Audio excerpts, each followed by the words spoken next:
My name is Jeremy Rayner. I'm the director of the Johnson Shayama Graduate School of Public Policy here at the University of Saskatchewan campus. Welcome to this public lecture sponsored by the school and by the Centre for the Study of Co-operatives. It's my great pleasure to welcome you here at the U of S campus and, as you see on the screen, at the school's University of Regina campus. Our lecture this morning is on the subject of citizen energy, social innovation, public policy, and the German energy transformation. I noticed somewhere in the course of this, the development of this talk, the title changed so that we now have the translation of the German Energiewende. I see I practiced especially to say that, and I apologize to any native German speakers in the room for mangling their language. But transformation is indeed usually how that is translated. And it's my very great pleasure to introduce our speaker for this morning, Dr. Brett Fairbairn. Brett is a professor and graduate chair here in the Johnson Shayama Graduate School of Public Policy. He's also a fellow in cooperative history and governance at the Centre for the Study of Co-operatives. Brett, as many of you know, is a Rhodes Scholar and holds degrees from the University of Oxford, has held an Alexander von Humboldt Fellowship at the Free University of Berlin. He has more than 100 peer-reviewed publications to his name. In the field of public policy, he's worked with the Policy Research Initiative at the Privy Council in Ottawa on social policy and social enterprise, and with the Institute of Public Administration of Canada. He is the recipient of the Queen's Gold Jubilee Medal for his university and public contributions, and in addition, of course, to his research work, has had a distinguished career as a university administrator. Please welcome Brett Fairbairn.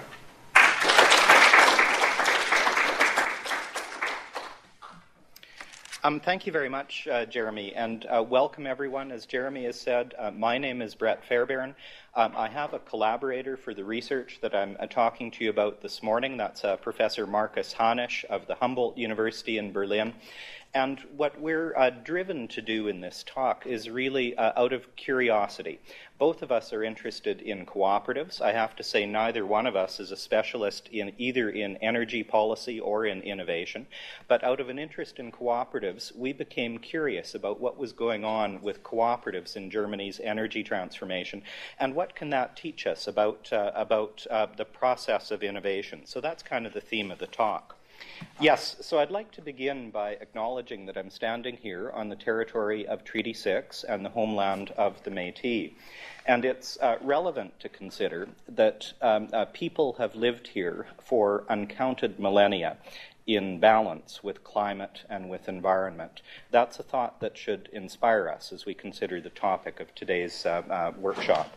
What I'd like to talk to you about is how to understand energy transformation and models of innovation based on the German case. And what I'd propose to do is to give you a quick overview of some of the things that have gone on in Germany, just to establish a bit of a baseline. And then I'd like to talk about the thinking and the literature reviews that my collaborator and I have done to understand innovation processes and to consider how they might apply to this example. Having developed a bit of a model of innovation that includes aspects of social innovation, I'd like to kind of analyze in more depth some of the key aspects of the German case and then give you some conclusions at the end, probably about 45 minutes in total. So that's kind of the goal for the next 40 minutes. So in terms of an overview of the German case, one of the places I'd begin is with legislation.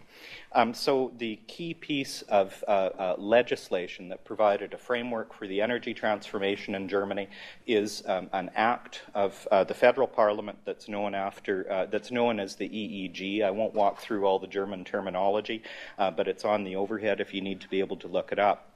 And what this legislation in the year 2000 did was to set targets to increase renewable energies.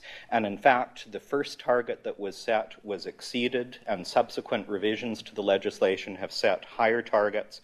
And the current target is by 2035 to have approximately 40 to 45% of Germany's energy supplied from renewable sources. So quite an ambitious target.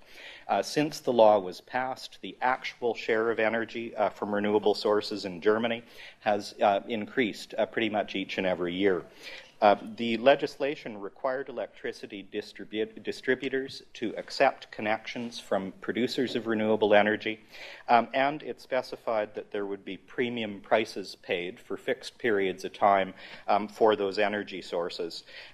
The financing of this system included a consumer surcharge on the order of a bit more than 6 cents per kilowatt hour, which is a substantial subsidy to the sector. And there were also contributions from taxpayers to sort of share the cost of this overall transformation. So that's one piece to keep in mind, is that there's a historic piece of legislation that has helped condition what's gone on in Germany. However, accompanying that legislation is something else, which I'd characterize here as a vision of citizen energy, Bürgerenergie, in Germany. And this is a vision not only that the state require that there be renewable energy, but that citizens participate actively in the production and distribution of energy and the transformation of the system. This vision is based on a number of key ideas. We could reference, as it mentions on the overhead, the Intergovernmental Panel on Climate Change and their 5th assessment report, which called for complementary actions across levels, from individuals to governments, in order to carry out transformations of energy systems. Within Germany, there's a very interesting report by the German Advisory Council on Global Change entitled World in Transition, a social contract for sustainability. And that terminology of a social contract is a very interesting terminology that talked about citizens' inherent rights to participate in energy transformation. So based on that kind of thinking, what we've seen in Germany is, first of all, a broad approach to citizen energy, Bürgerenergie, that includes individual entrepreneurs, small, medium-sized enterprises, and cooperatives, which is particularly my collaborators' focus and mine for what I'm talking to you about today. Within that, the cooperatives are a very interesting sector. So there are almost 1,000 energy cooperatives registered in Germany. Nearly 900 of those have been newly registered in the last decade, so since 2006. So 900 cooperatives in a decade. That amounts to nearly 11% of all the cooperatives that exist in Germany, so a brand new sector that has emerged in 10 years, and nearly 2/3 of all the new cooperatives that have been created in that period of time. So that may give you a sense of something really new and interesting that's going on. Most of them started quite small, by the way. These are grassroots community organizations. The majority had 50 or fewer members when they were incorporated, but the movement has now grown to one that has more than 165,000 individual members who are co-owners of energy cooperatives across Germany. So that's a little bit of what's going on in terms of the cooperatives. What are they doing? The great majority of them are involved in photovoltaic energy production. And the picture on the left here is an interesting one. I don't know how clearly you can see it, but that's actually a football stadium. And the solar panel installation is on the roof of the stands that the spectators are sitting in. So that's one example from one cooperative of one of their installations. A smaller percentage are involved in wind. There's a really interesting set of developments around cooperatives that are involved in biogas production and heating distribution systems in rural areas. So if you want to visualize what these co-ops are doing, maybe that gives you a quick sense of it. They are spread throughout Germany. There's a bit of a concentration in the south and the west, but in fact there are energy cooperatives in every region of the country. Again, in the spirit of a quick overview, you might also ask, well, what's the result of all this been? This is produced by the Federal Economics Ministry in Germany. It's showing the mix of different energy sources in German energy production. So since 2000, when the EEG, the new law, was passed, you can see in particular that the share of the bright red here, which is nuclear energy production, has dwindled considerably. soft coal and hard coal. There's been some decline and change there, but in particular you can note the increase in the share of various kinds of renewable energy production. And in terms of production, those now exceed 30% of the total energy that's produced in Germany. And there's a color code for biogas, for photovoltaic, for wind, and for hydro that's included there. Another way to look at it is to say of that 30% that is renewable, there's the mixture that you have. In the pale blue is wind, green is biomass, yellow is photovoltaics, the dark blue is water. So that may give you a sense of, as of 2015, the latest statistics as to what the mixture is. So that's the case. A significant change in national energy production, a significant number of new cooperatives. And our interest is, what does this show about innovation? Clearly this is a story of innovation, but what kind of innovation and what does it teach us? And the photograph here I really like. This is a traditional German village with the Fachwerk houses that are common in rural Germany. And in the background you see the biogas installation and the solar panels up on the hill. So this is the new rural Germany innovation in their historic small towns and communities. So that's the quick overview of what's gone on in Germany, and I'll go a little bit slower through some of the analysis of it later. But what my collaborator and I are interested in is how does this relate to ideas of innovation and how innovation occurs in economies and in technological and social systems. So basically, out of curiosity, we thought, well, what's out there in terms of understanding innovation? What are some of the writers? What are some of the concepts that are well established? So we thought about that and sort of reviewed what we could think of in terms of innovation theory and what we could identify.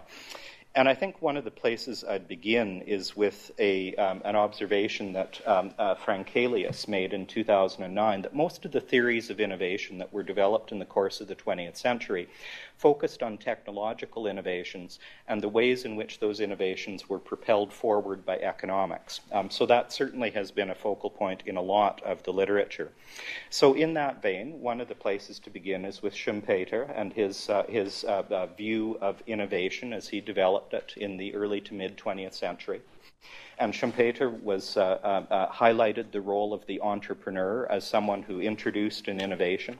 And through the adoption of that innovation by some firms, those firms would be able to lower their costs, compete more effectively, put other firms out of business, resulting in a disruptive effect or a kind of creative destruction. So that idea of the role of the entrepreneur, the technological innovation, and the disruption of industries is an important part of the literature and the subject. Schumpeter's idea of creative destruction is also related to the concept of evolutionary economics, which is a term first coined by Veblen and developed by other writers. And we've highlighted here Nelson and Winter in the 1970s. What they considered was ways in which variation occurs in firms and in technologies, ways in which variations interact with institutions in the environment that exert a selective pressure so that some variations survive and multiply. So an analogy to natural selection and variation in biology.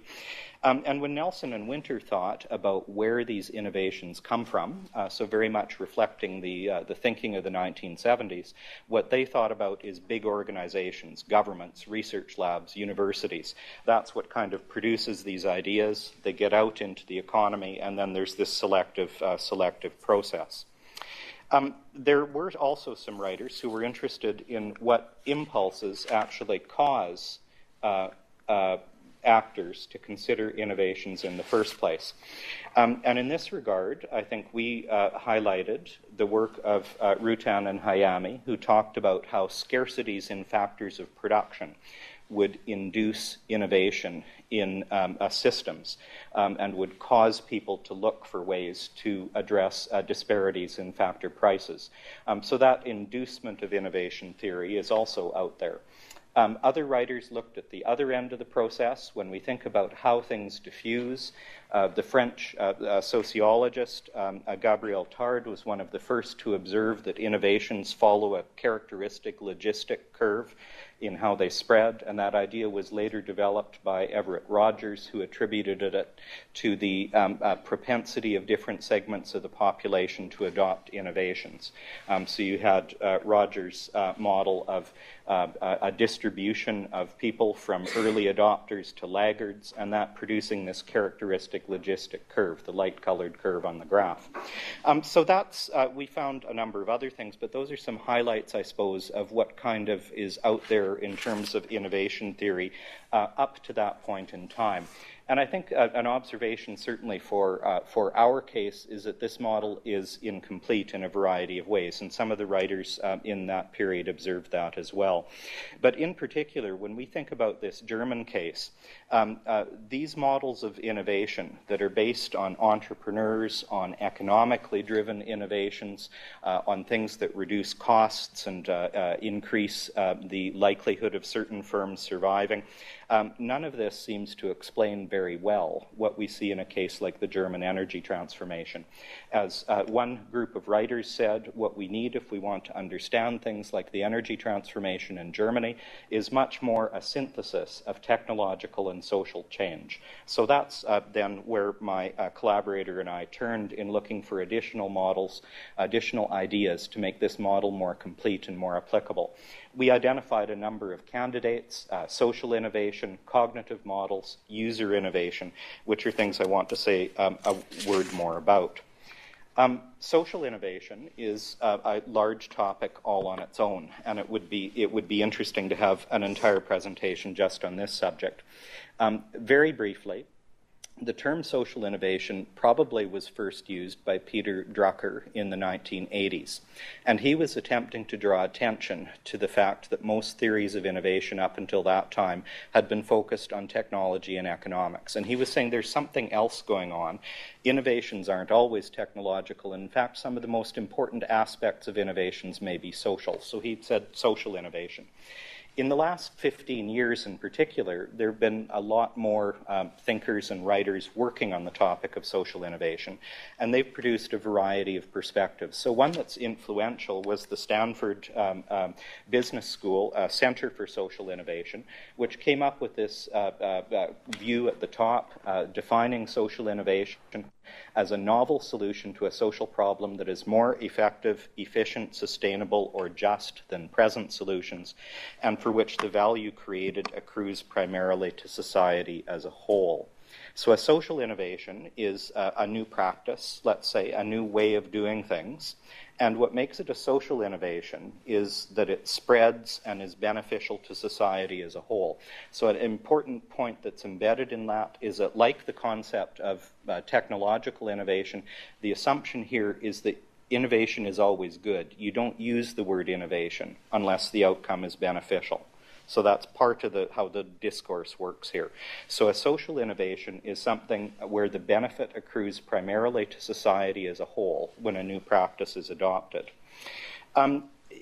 In North American usage, in American usage at any rate, social innovation is often used almost in conjunction with social entrepreneurship. It tends to highlight the role of an individual entrepreneur in a not-for-profit organization with some new idea that they're advancing.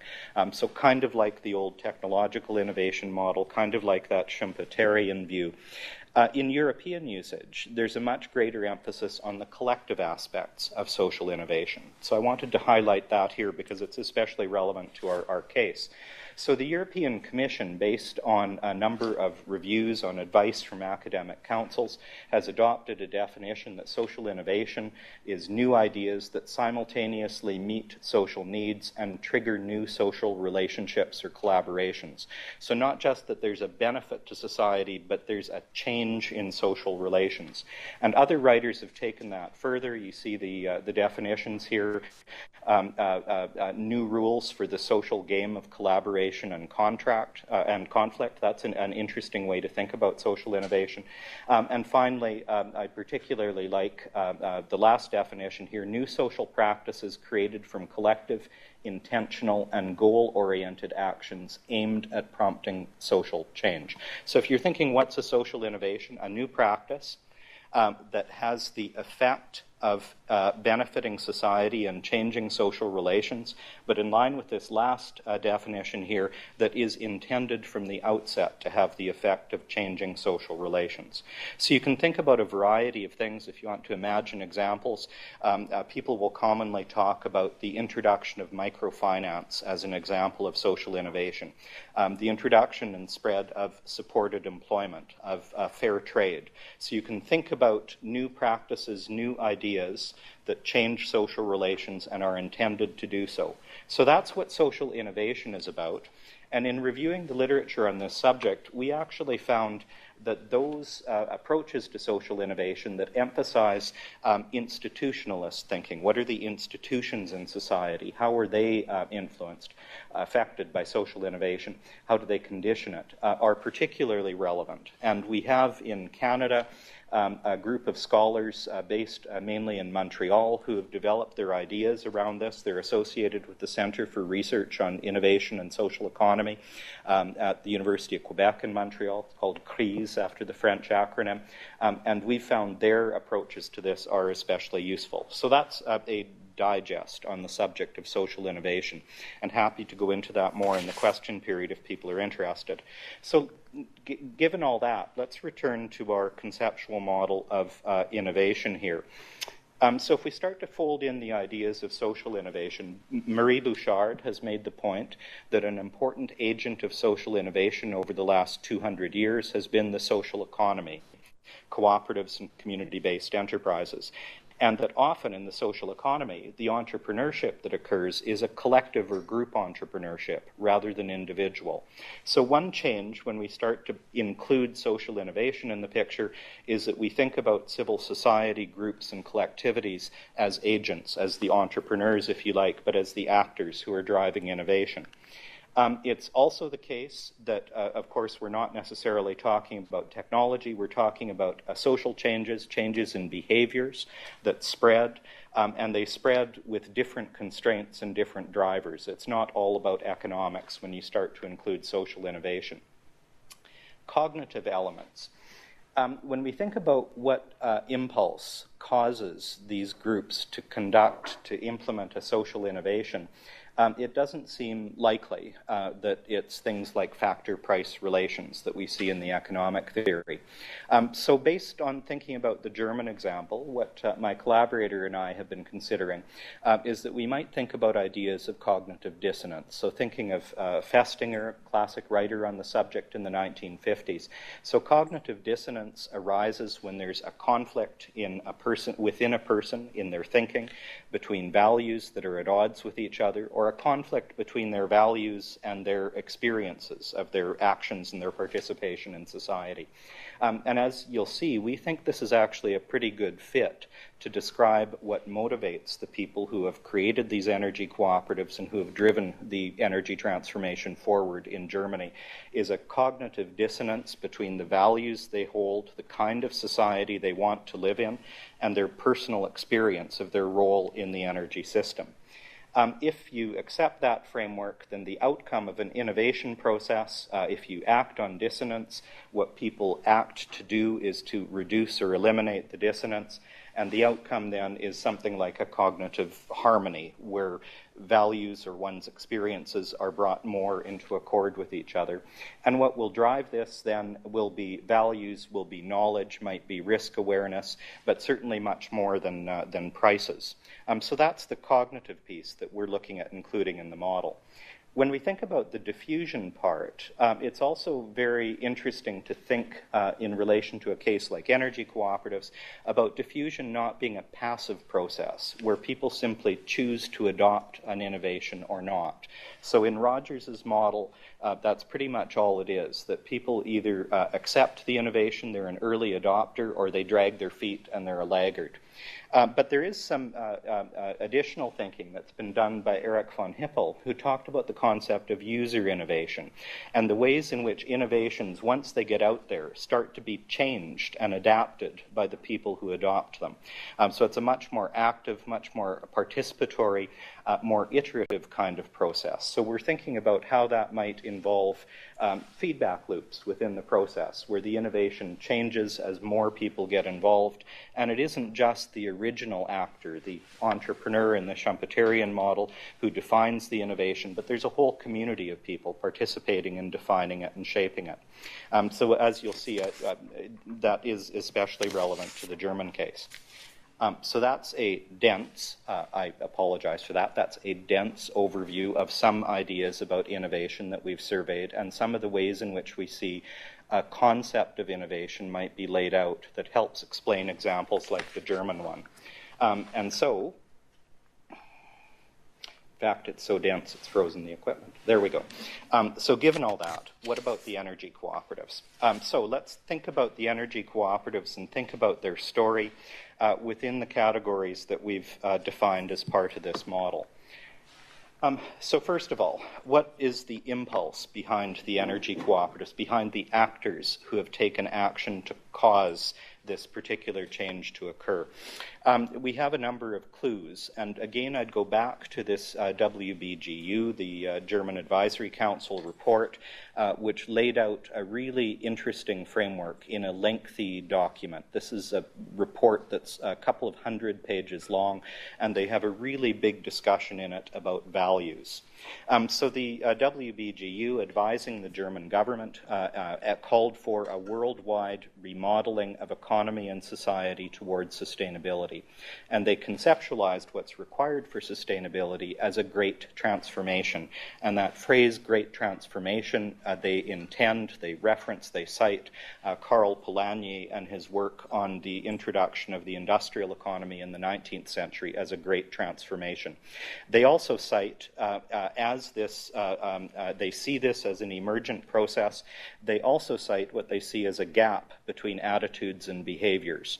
And that comment is really interesting to us when we think about cognitive dissonance and what drives people to act. So the gap between the attitudes that are emerging as part of this great transformation, between the values that are spreading, and the behaviors of what actually goes on in the energy sector.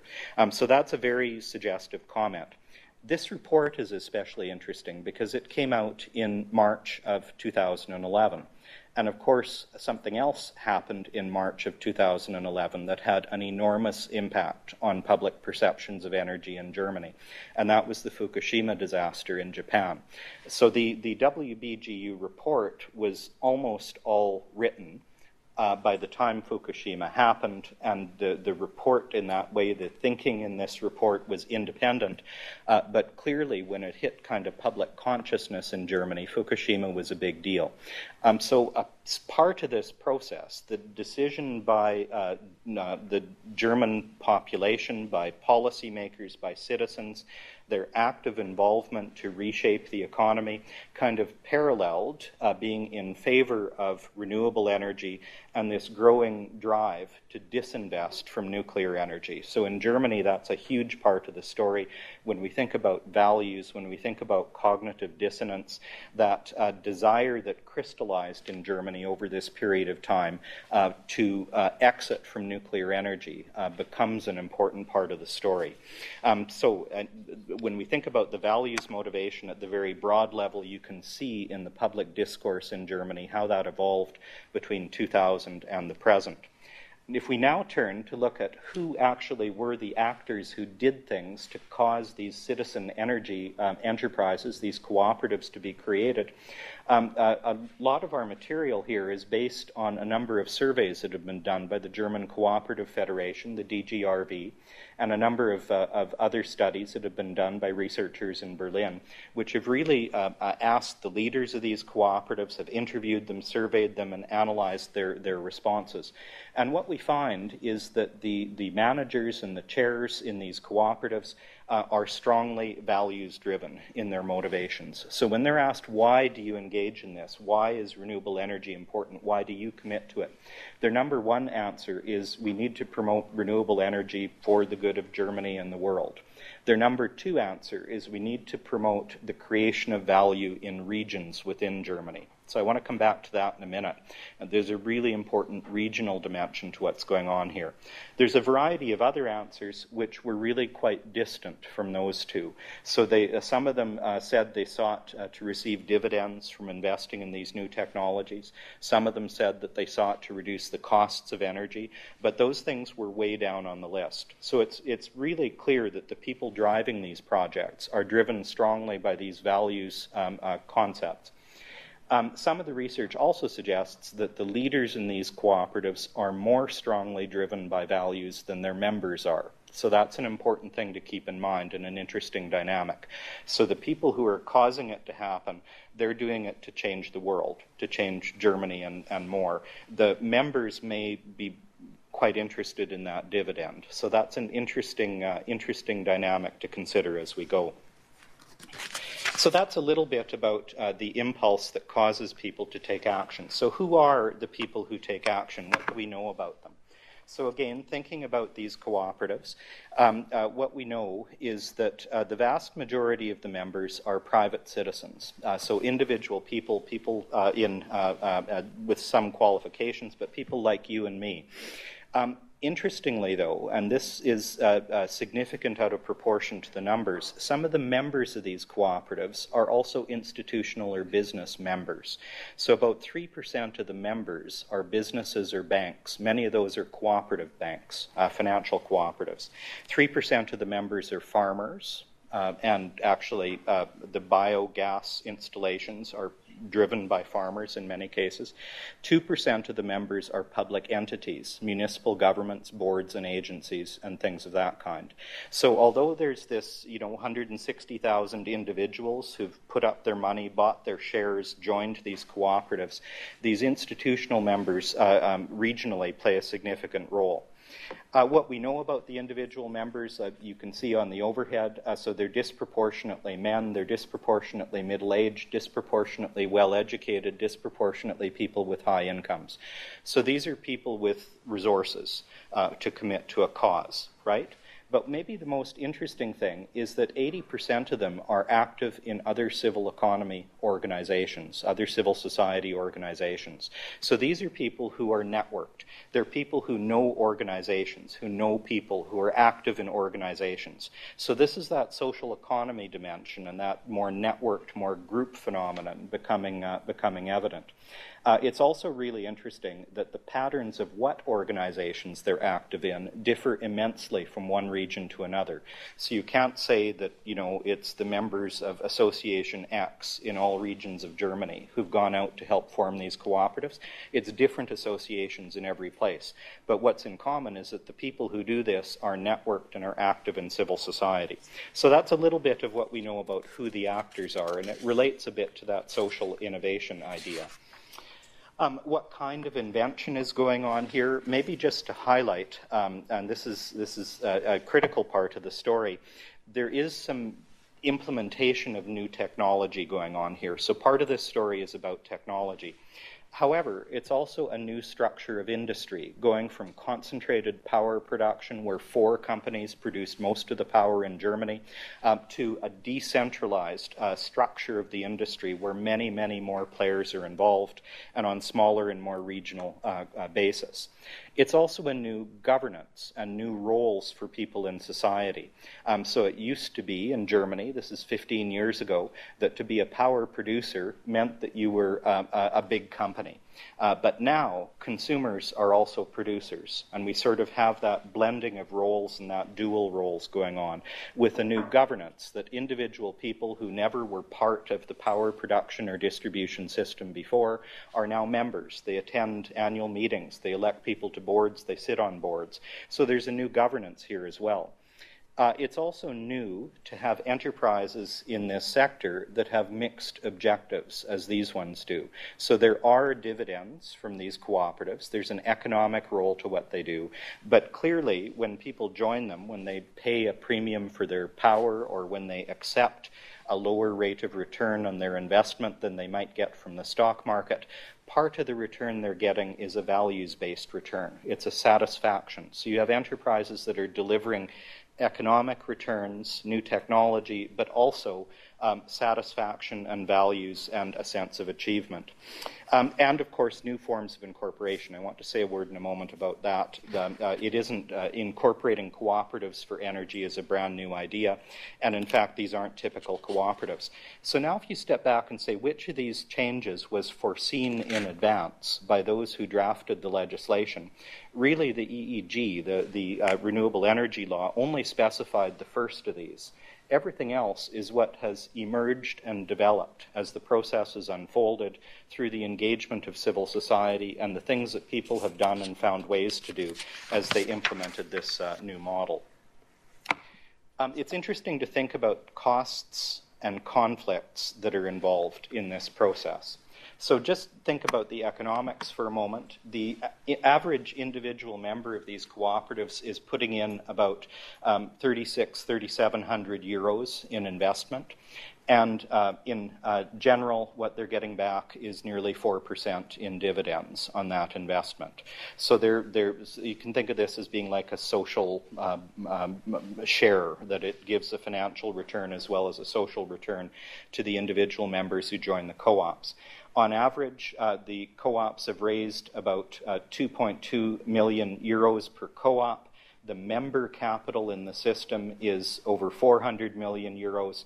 And of course, the co-ops use the member capital to leverage additional financing from other investors and institutions. So the total investment in the cooperatives is something in the order of 1.7 billion euros. So a substantial, so you can think about this from the point of view of economic viability and cost. There's a substantial investment that's been made.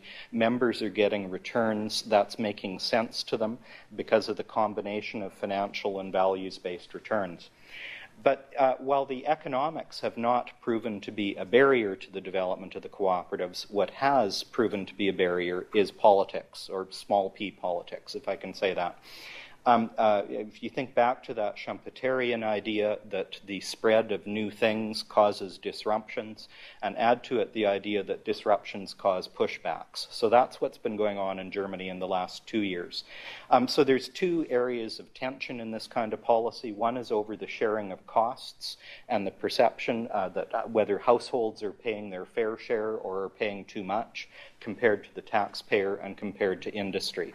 So as the costs have been borne, there's been some pushback about the total cost of the whole transformation. Land use, however, is also a really interesting conflict that comes up when these cooperatives are developed. Whether it's wind or solar, or maybe most acutely with biogas, the presence of the cooperative changes the aesthetics, it changes the appearance of the landscape. And there's people who don't like that, there's people who push back against that. And that's a phenomenon not just for the co-ops, but for everybody.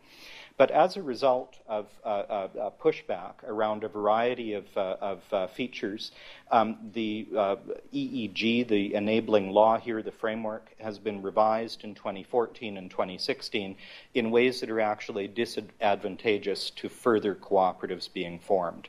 So the certainty of the economic returns has been reduced. That makes it harder for local people who are not wealthy, who are not business people, to risk their investment. And also there's been a tendering process introduced, mandated by the EU. This wasn't desired by Germany, but there's been a tendering process introduced that requires community groups to submit very complex documents in order to be considered for new production. So the two barriers of the changes in the premiums and the changes in the process to introduce tendering have really restricted the development of further cooperatives in the last couple of years. So you do see a classic Rogersian logistic distribution curve when you look at the cumulative number of energy cooperatives founded since 2006. But what's causing that curve to level off is not that every town in Germany now has an energy co-op. It's not that everyone who wants to form one has formed one. What's causing it to level off is the policy environment and the institutional environment. And so the movement in Germany is now needing to take stock of what happens next and what model will be compatible with this system. The theme of conflict also has something to say to the question of why people have used cooperatives as part of this process. So when my colleague and I, when we think about this, no one prescribed that German citizens should form co-ops. Yes, it was intended that people would put up wind parks and solar arrays, but no one actually said go out and form co-ops. The co-op movement didn't particularly promote the idea to begin with. And there's some ways in which it's an awkward fit with what these particular social actors are doing. But one of the things that we think, based on the examples we've looked at, is that locally owned cooperatives have proven to be particularly good ways of managing the local conflicts that have arisen around energy production. So within communities where there are suspicions about the costs or the benefits, where there's a reluctance to have something located in one's own backyard, where there's a pushback against an outside investor coming into the community and changing the landscape, it makes it easier if the local people have a stake, if they're actually the investors, if they're the owners, if they share the profits. It reduces some of those tensions and it eliminates some of the suspicions. And in a number of cases in Germany that people have looked at, there's a couple of features of the cooperative model that proved especially conducive to resolving conflicts at the community level. One is that cooperatives are traditionally pledged, and these cooperatives are, to open membership. So it's not just one group of people who start putting up a plant and no one else can get in on it. If you want in on it, you can join. It's open to everyone in the community. You have the opportunity to invest just like your neighbors. And in cooperatives, a defining feature of primary cooperatives is one member, one vote. So the control is shared in an egalitarian fashion. So that appears to help diffuse many of the conflicts that arise. There's a number of pieces of evidence of this. There's a study that was done in 2011 that compared two villages in Saxony. One of the village had an energy cooperative. The other one had a private developer energy company. And in looking at the attitudes of the citizens, the residents in the co-op community were 3 times more accepting of wind energy than the residents in the community where the wind installation was privately owned. Similarly, a study by Becker and colleagues really saw that the choice of organizational forms seemed to be determined by local conflicts. And a number of choice experiments that have been conducted also show that German consumers generally are willing to pay more for energy that comes from a cooperative or from a municipally owned power producer. So really suggesting there's more acceptance of those ownership models than of other models. So we think, conflict is a critical part of the story. It explains the limitations in the spread of this new innovation, but it also helps explain why it took the form of co-ops as it spread in these communities. So we understand the cooperatives in this story as an example of user innovations where actors in society picked up on an idea that was out there and found their own way to implement it. And I will say briefly that in German cooperative law in particular, the idea is deeply embedded that co-ops promote the economic strength of their members. The co-op does business with its members. The co-op makes the members stronger by doing business with them. That's really strongly entrenched in the law. And that does not apply very well at all to solar arrays or wind parks because they are required under this regime to sell their energy into the network. So in fact, the people who join these cooperatives cannot, as things have stood, receive their energy from the cooperative they own. The biogas is different, by the way. There's local heating networks that are more like traditional cooperatives. So the members, when you think about it, they are producers and consumers of electricity, but they're not consumers of the electricity that they're producing. And their relationship then, their benefit that they're getting from the cooperative is a dividend and the satisfaction of participating in an economic transformation. That's not the classic German model of a cooperative. So these people actually took an available form of incorporation, a number of whose features fit what they wanted to do, and they implemented it in a way that actually was not intended, certainly by the German cooperative law, probably not intended by the German cooperative movement. So this is a really interesting part of the story. The role of these businesses, banks, and farmers as members in these enterprises alongside consumers is also an important innovation. That turns these into multi-stakeholder cooperatives. And you can imagine, the People's Bank, the Volksbank, and the local town being a member of the co-op. That's just one member in the statistics. But if you think about the role of that financial cooperative in legitimating the new energy cooperative, probably in lending money to it, in giving it business connections, the institutional members of these cooperatives are playing roles out of proportion to their numbers. So the innovation, I suppose, that is represented by these cooperatives is what I'd call value-based, community-embedded enterprises, which is not something we've seen in the energy sector in recent years in countries like Germany. And the regional role of these, I think, is maybe a major point I want to dwell on for a moment. The fact that they're owned within a small region, most of them are rural, they're owned within a small region, the share owners live in the same community, the profits are kept in the community, the dividends are distributed in the community. The co-ops make a point of hiring local tradespeople to work on their projects. So the project actually has acquired a really important community economic development character in regions of rural Germany where these cooperatives are active. So this is an example of that. This is a model energy cooperative. This is based in the region of the Odenwald, which is a rural region, say an hour south of Frankfurt, founded in 2009 by 3,000 individual members. And you see in the photograph there one of what's now 80 photovoltaic installations that they have, this cooperative producing 6.5 megawatts from solar power. But the regional development dimension is really interesting. So for their office, they bought an abandoned brewery and renovated it. They turned the brewery into a community facility, a kind of hub for the community. They assembled in the community, invited in every office and agency that has to do with energy and construction that they could find in that area. So the municipal permitting office is located in their building. Architectural firms, consultants, advisors, construction tradespeople have offices in their building. So they've turned it into an economic center for all kinds of construction and energy-related activity. It also is a center for civic events, for educational events. They have conference facilities, catering facilities, so really reinvigorating the community in all variety of ways. They moved the municipal kindergarten into their facility and renovated it and created new spaces for the kids. And of course, they have photovoltaic installations all over the place. This is on the municipal parking lot in Erbach, where you can see they've covered the roof of the car park with solar panels. So that may give you a little bit of a sense of a rural example. I don't want to take the time to delve into this. I did just want to say there are also urban examples. This is an example of a housing cooperative in Heidelberg that is looking at how to install solar panels on its roof and share that power with itself and among its houses before putting it into the net.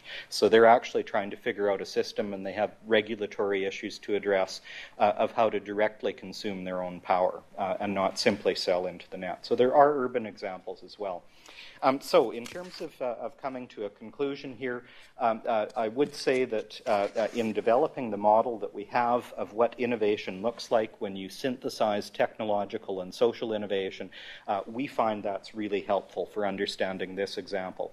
It highlights the fact that the actors in the process, the innovators as well as the adapters or adopters, have a very strong values motivation. That, as much as economics or the legal regime, is what's propelling this forward.